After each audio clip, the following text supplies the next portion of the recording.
This will be one of the better stories in Kentucky basketball this season, if not in recent memory. You have a Kentucky-born kid, born and raised in Falmouth, putting the Wildcats on his back and potentially turning the season around.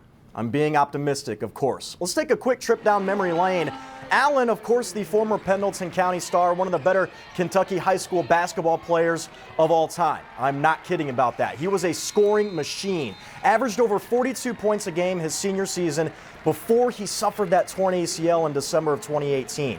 He only played 12 games that year, but was still named Mr. Basketball. He scored at least 50 points in half of those 12 games, also surpassed the 3,000 career point mark. I'm telling you, we went out of our way to cover him. We didn't go cover other basketball games. We risked a few of them just to go watch him play, especially when he said he was committing to Kentucky.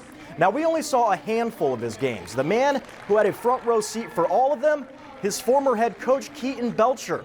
I caught up with Keaton earlier today, and he was just as excited watching Allen's performance last night as we all were. Last night, I watched the game with a couple of my high school buddies, and we were celebrating like we were going to the Final Four. Every shot was like the shot, like we were going nuts. And I'm sure his family and friends felt the same way, in the whole state, to be honest with you. I think from this point forward, I hope that he's never really done this.